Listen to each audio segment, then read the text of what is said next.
listening to Viral Podcasting, the place to go to learn how to generate a six-figure income or more from your podcast. To get the latest tips and information, go to viralpodcasting.com. Welcome, and this is Viral Podcasting. I'm Kerry Lutz, and this is show number 27. Well, since we started this podcast, we've been looking to connect with what I would call thought leaders, generally the people who are really at the forefront of podcasting. And of course, one name that came to mind almost immediately was Rob Walch. Rob, you're VP Podcaster Relations at Libsyn. If you don't know about Libsyn, we talk about it extensively in the book Viral Podcasting, and basically probably the leading podcast server and website for both established podcasters and as well as newbie podcasters. Rob, welcome to the show. Kerry, thanks for having me on. Hey, so podcasting been around now for quite a while, 12, 13 years. I'm always amazed when I meet people. I've been doing it for 7 years, and I meet people and I say, yeah, I've been doing it for 12, 13 years. I mean, that's really goes to the beginning. You've been at this almost from the start. How did you get into it? Yeah, I started in the fall of 2004. So I started right when it started. So I was lucky enough to be there right in the beginning, and it was just luck. I just come off finishing my MBA at UConn in the spring of 2004. I was traveling for work, and all of a sudden I had this free time in the evening, and I just was looking for some sort of hobby. And I started to listen to podcasts while I was traveling, and then I said, I want to do this. And when I started looking at it in October of 2004, there wasn't a single tutorial on the internet about how to podcast. There was one article from Engadget that said, to podcast, just put this enclosure tag in your RSS feed and you're good. And I was like, what are these things? So I had to learn about enclosure tags and RSS feeds. And I was a big fan of Inside the Actor Studio. So I started a podcast called Podcast 411, where I interviewed other podcasters to learn about the art of podcasting and to the technical part of it as well. And it really is a combination of science, technical techniques, and art, because you can do everything right on the technical end, but if you don't have the skills, proper communication skills, it's going to be an uphill battle. Absolutely. I mean, tech just gets you there. It doesn't actually move you forward. It's the art, the content that is responsible for all the big shows. So you got into podcasting, and then how did Libsyn happen? Well, Libsyn started right around the same time I was starting a podcasting, and I found out early on when I started hosting, I was self-hosting on my own site, and I started getting a couple of big guests. And then this was right after the 2004 election. Senator John Edwards had just run for VP, and he started a podcast, and I got him on as a guest, and I realized my servers were going to go down. So I moved over to Libsyn in March of 2005, and I've been hosting with Libsyn ever since. And I love the service so much, and I was talking about it all the time on Podcast 411. Then a couple of years later, they said, why don't you just come work for us? And I said, okay, I can do that. And 10 plus years later, I'm still working for Libsyn. So it turned into a career. What was really a lark and really happenstance turns out to be this phenomenal career. So you've known literally thousands of people who've been podcasting during that time. Oh, yeah. I've talked to so many, probably tens of thousands of people over the years. With regards to podcasting and helping get it going. And, Libsyn itself hosts well over 35,000 podcasts. In 2016, we delivered over 25% of all the downloads globally through iTunes and the podcast app, which I think no one else was even over 10%, to put things in perspective. Pretty remarkable. And you wrote your book back in, I guess, 2005, you said, or 2006? We started writing in 2005 and we finished in 2006. So myself and Merle Lafferty is my co-author, and we wrote that book and published it in spring of 2006. It was an Amazon Editor's Choice top 3 choice in reference books from Amazon that year. So it got really good reviews. And I say it's a collector's item because it had the foreword by Senator John Edwards, which you won't see that happen anymore in a book. But Murrah Lafferty is now a very established sci-fi writer, and this was her first published book. So it's a little trivia there. But she's gotten a deal recently. One of her books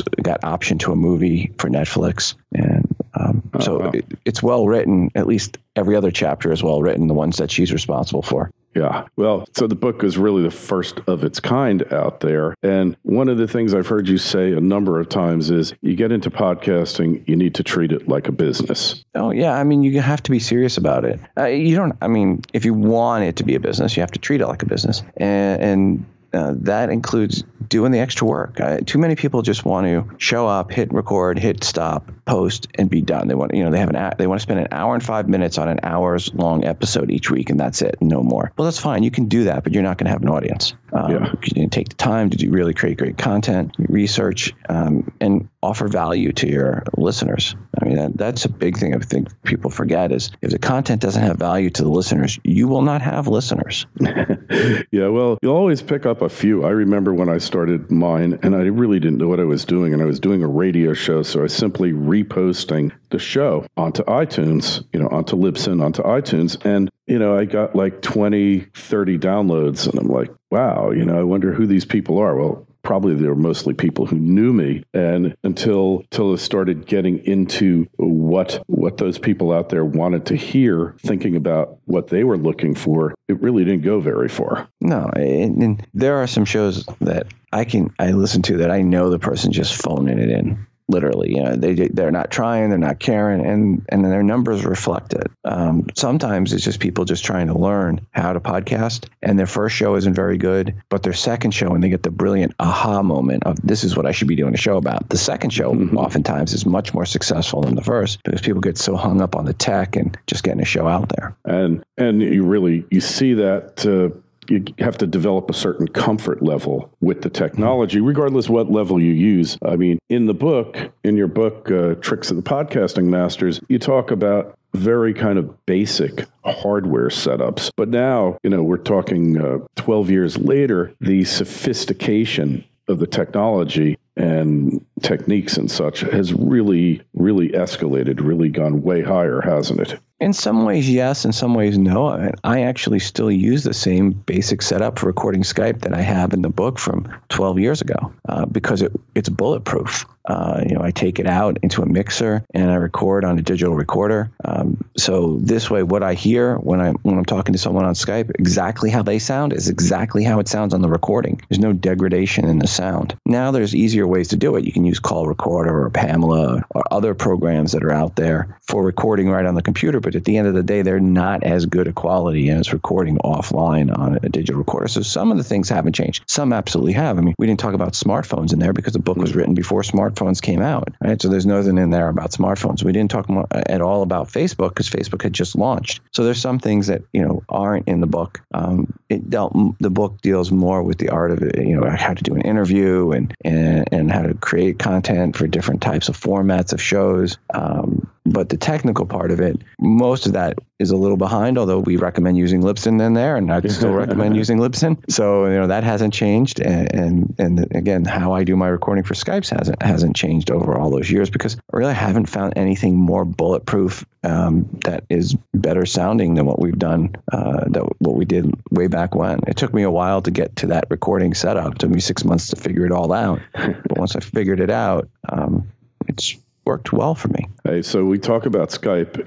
If you've done any podcasting, if you interview people, you're going to use Skype because I think the alternatives are just too complicated and require too much expertise, perhaps, than your guest might have. But we do have a lot of grief with Skype from time to time, right? It depends on how you set your computer up. A lot of people, they try to do Skype and then record on the same computer, run other software on that computer that they're running Skype. And what they don't understand is Skype is it shares a CPU processor, and it degrades itself if their CPU is being used for something else. So if the only thing you have running on the computer is Skype is pretty solid. And if you have a hardwired connection into your computer, it's pretty good. You don't want to connect via Wi-Fi to your router. You want to have a hard connection to your computer, and you don't want anything else, any other programs running while you have Skype on the computer. Yep. And then you'll get really great sound. But not everybody can do that. And again, some people want just the ease of using call recorder, and you'll pay for that with audio quality. Mm-hmm. Oh, very true. Very true. So what about post-production processing of files? How involved do you get in that? I am still a very heavy editor. I still edit in GarageBand, different version than when I wrote that book, but I still edit in GarageBand. I find that easy enough to use. And there's a lot of other good programs out there. Don't get me wrong. It's not probably even the best, but it's the one that I learned on. And there is this phrase, the best audio editing software is the first one you learn, because then learning the next one, there's another learning curve, and it just, okay, forget it. But I've used everything from Audacity, Adobe Audition. Probably Adobe Audition is probably the best out there. Hindenburg is really good as well. Audacity is good. But GarageBand works for me. It was on my Mac when I started 13 years ago, and I've stayed with it. I've learned all those other software over the years just so that I knew how they worked. I even wrote in another book called Podcasting 101, which is more of an updated book on the tech side on how to actually podcast rather than the art, but the technical side of it, which I show how to use Audacity in that book to keep it both for Mac and PC. Yeah, so that's the good thing about Audacity is it doesn't matter what operating system you're using, Windows or Mac, it's irrelevant. So you've seen a lot of success stories, especially in the past few years in podcasting. What is the one common element to those successes that you perceive? None of them did anything to market their podcast.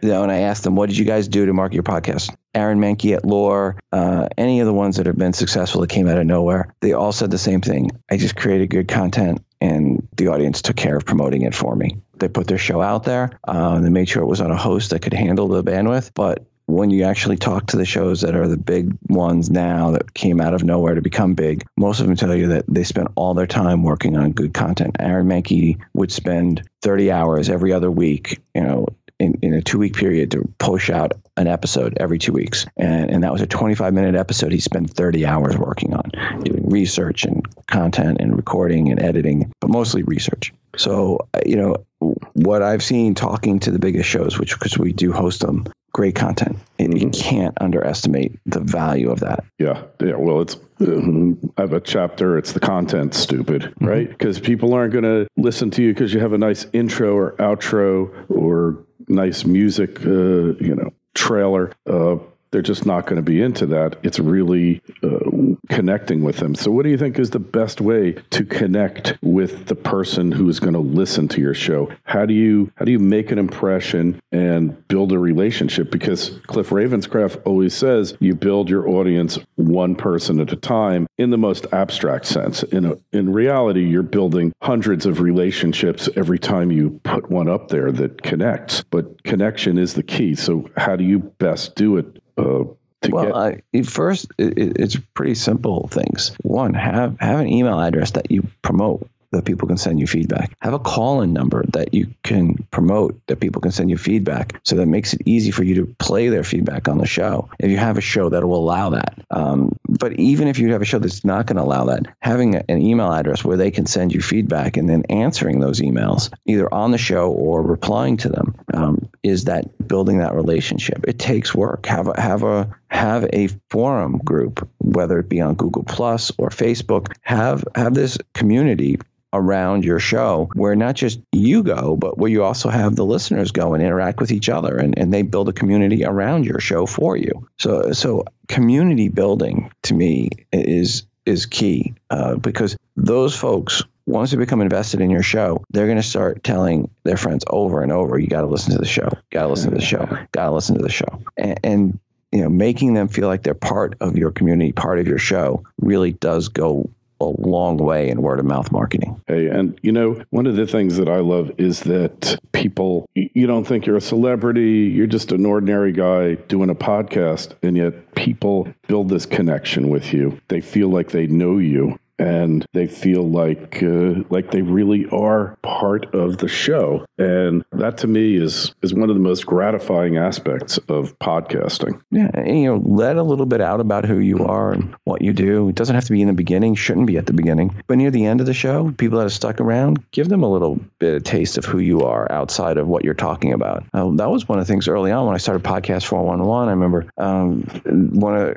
I was maybe 5 or 6 months in, and someone said to me, well, you never talk about yourself. You never say who you are. We haven't know anything about you, because I didn't even get my last name back then. So I was like, okay, fine. You want some information? Me and my wife were trying to have a kid. It just happened to be that was the one episode my mom listened to, and I thought my mom had told my wife had told my mom, and my wife thought I had told my mom. So my mom found out we were trying to have a kid via the podcast.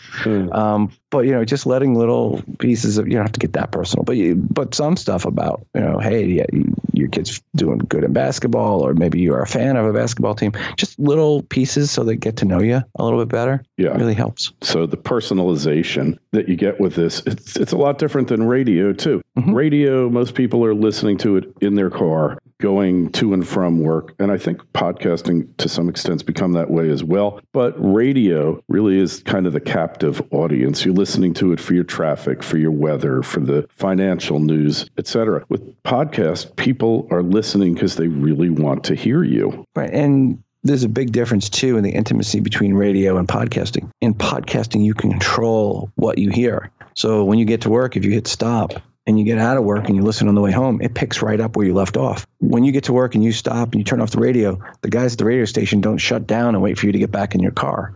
So, there's a different feel that they actually control your content. Whereas in radio, they feel they have no control. There's no real connection. Yeah, they're strictly a consumer. And so, the podcasting industry has become a multi-billion-dollar industry. It's burgeoning, more and more people getting into it. What are you seeing for the future? Because it's probably not as easy to build an audience as it once was. A lot of people say that, but that's not true. I mean, I've seen shows come out of nowhere in the last 6 months, 7 months, and build an audience. If you have the right content, if it's a core audience that you can connect with, you can do it, but it takes work. I mean, most people, it's going to take a lot of work coming out of nowhere.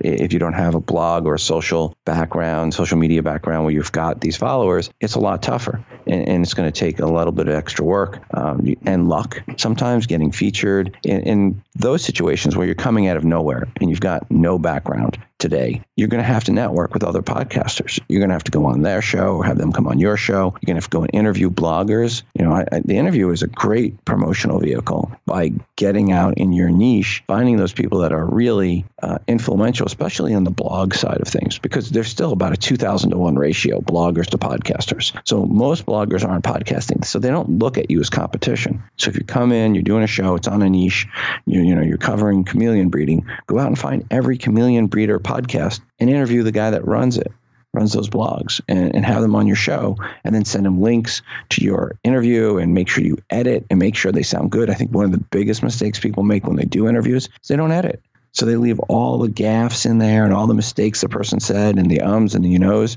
And then when the person that was interviewed and listens to it, they go, oh man, I sound so bad. I sound like an idiot. I can't believe I said ums 150 times in an hour. And guess what? They're not going to promote that interview. But if they listen to it and they go, man, I sounded good. I sounded really good. Well, they're going to tell people, go listen to me. I was on this show. I sound good. Right? So make sure you make your guests sound good. Edit them. Edit out the dead air. Edit out the gaffes and the mistakes they make. Yeah, it's very true. The way I promoted my show, Financial Survival Network, was just interviewing all these bloggers. I also had a radio show, and every blogger out there, every website is in a nonstop, never-ending battle to find content. And they also want their message to get out. So when you do a good interview, of that blogger, whomever she might be, and she hears it and says, wow, I really sounded good. Their audience becomes yours becomes theirs. It's the ultimate win-win situation. Yep, absolutely. Right, so one thing that I've noticed is US, UK, English-speaking podcasts are way ahead in terms of numbers of people doing it, in terms of diversity of subjects. I've had a couple of clients who've had Spanish-speaking podcasts, and they get tremendous play because they just don't have that much competition, say, in Latin America. You know, there's more people, Spanish-speaking people in Latin America than there are in the United States and the UK combined. What's your feel about international podcasting trends? What are you seeing there? They're still a few years behind as far as adoption and awareness. So there's still an awareness issue, but there are more and more Spanish language podcasts coming up. But yeah, it's definitely an underserved market at this point, and there needs to be more Spanish language podcasts out there. We're starting to see more come on board, but at the same time, the consumption there isn't up as well because of the understanding and the awareness of podcasting in those countries. Now, it's a chicken egg thing, so you need more content for there to be more awareness. You need more hits for there to be more awareness. But it is definitely a few years behind what's happening in the U.S. for sure. Yeah, very true. Hey, one last thing. So YouTube, basically anybody with a smartphone or a camera, webcam, can do a video on YouTube, and it may or may not go viral. But YouTube, it just seems like the mechanics of it are so much easier to post to YouTube. Obviously, if you want to do one professionally produced, it's a lot harder. But a podcast really requires, even at this stage, Rob, some technical expertise, or at least association with somebody that has the expertise. And you need to do certain things, preferably like an intro and an outro, the editing, all of these things. It puts up certain barriers to podcasting that you don't really have in the YouTube world. Is there anything on the horizon that's going to change that to make podcasting more universal, less geeky, if you will? Well, it is still, in some ways, it's pretty easy to podcast. I mean, you sign up for a Libsyn account, you upload artwork, you add your title, description, you upload, publish your first episode, you grab the RSS feed, and you submit it to iTunes. So that's it. And then after that, you just upload, add title, description, publish, upload, add title, description, publish, and it keeps updating. It's not as technical as people think. However, it is a lot more work to get content created that's good because you're going to do longer form content. Typical podcast is an hour long versus typical YouTube video, which is a minute. And podcast audience on the median side of listens is a lot higher than it is for YouTube watches. Sure, there are people that get 100 million or 200 million views on YouTube, but they're very small. The majority of the 100 million people uploading videos on YouTube never get more than 10 or 15 views of their videos, if that. So if you actually look at the median number of listens versus views, it's higher in podcast world than it is in the YouTube world. But yes, something can go viral because it's a short little one-off thing. It's the difference between Walk Like an Egyptian and the Beatles' White Album, right? It's okay, yeah. Great. You had this one little thought, Walk Like an Egyptian, we never hear from you again. But the Beatles, it was an album, and then another album, and another album. And podcasting is more like an album than it is a one-hit wonder 45. And I find it interesting that a podcast, well, it's just like when TV came along, radio was the dominant medium. TV came along, and it definitely took a lot away from radio, but actually it was a good thing because it forced radio to focus in on what it did best. And perhaps what you're describing is the fundamental difference between video and audio on the web is that, hey, anybody could do a video of a cat and, the cat lovers will make it go viral. But to talk about caring and feeding of your cat and the proper way to take care of them is really the domain of the podcast. Yeah, and I also want to remind people, there's a lot more time in the day to consume audio than there is video. So people have more time in the day to actually consume audio than video or read a blog. So audio podcasting is not going anywhere anytime soon. I mean, people listen on the way to and from work. A lot of people listen at work while they're working. You can't watch video while you're working and actually get anything done. But you can be listening to audio and typing away and working on spreadsheets and doing other things and loading boxes or whatever it is that you're doing, or driving your truck if you're an over-the-road trucker. There are things you can do and work and listen, but you can't do that while you're watching videos. So there's a lot more opportunity today when you're working out, walking the dog, doing yard work, that you can be consuming a audio podcast that you can't be watching a YouTube video. So yes, YouTube videos have these stumble upon, people sit down and it's that, but it's not the intimacy that you can still get with podcasting, because podcasting, people are listening with earbuds in, it's in the middle of their head, it's a longer form content. It's a lot different feel on the podcast side than the YouTube side. We have a lot of YouTubers that come over and they do podcasts, and they'll talk about, I got 150,000 subscribers, and I got these numbers, I got those numbers, and they come over and they can't even get 2,500 people listening to their podcast. Yeah, so true. And look, you can't be watching a YouTube when you're riding down I-95 in Broward County in Florida, or you'll quickly become a statistic on the road there. Hey, one final thing for a podcaster, if you're starting out today, what advice would you give? Rob, you're the voice of experience here. Do a show that you want to watch or listen to. What is it that you really like? What podcast do you listen to right now? What is it that you're passionate about? Don't do a podcast because it's a topic that's hot. I mean, don't do a true crime podcast and you've never watched Quincy or Rockford Files or any of the detective shows growing up. And all of a sudden now you want to do a true crime podcast because that's what's hip. All right. That's not for you. What is it that you actually really listen to? And it's okay to do a podcast that's basically the same as what you're listening to. I always talk about people saying, I Dream a Genie. What's I Dream a Genie? And the Munsters. Well, they're just Bewitched and Addams Family. Mm-hmm. It's the same exact show. But what was different was Barbara Eden brought her personality to I Dream a Genie, which was different than Elizabeth Montgomery's at Bewitched. So if you do a show that you like, already listen to, you're going to bring your personality, which will make it different. And there's enough time in the week for people to listen to two of the same shows. And maybe your show will be even more successful. So it's okay to copy, so to speak, another show that you like. You don't have to be completely original.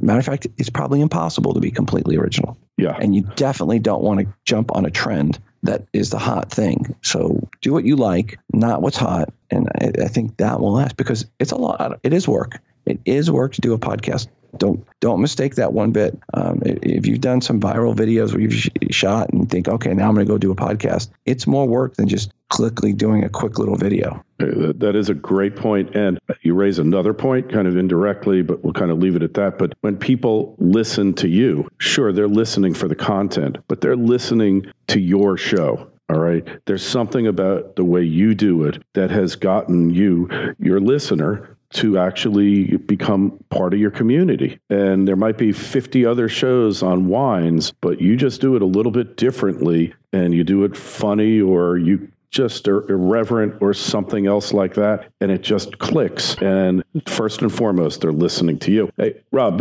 we want to connect with you. People want to find out more about Libsyn. Where do they go? Simple. Just email me, ROB, as in Robert, Rob at Libsyn, LIBSYN.com, or they can go to Libsyn.com and see more about Libsyn there. And they can also go to podcast411.com, which is my original podcast. Excellent. Hey, and if you got any questions for Rob, myself, be part of the show. Love getting your emails, KL@KerryLutz.com. Rob, been a pleasure. Keep up the great work. We'll talk to you again soon. All right, Kerry, thanks so much for having me on. This has been another episode of Viral Podcasting. Be sure to visit us at viralpodcasting.com.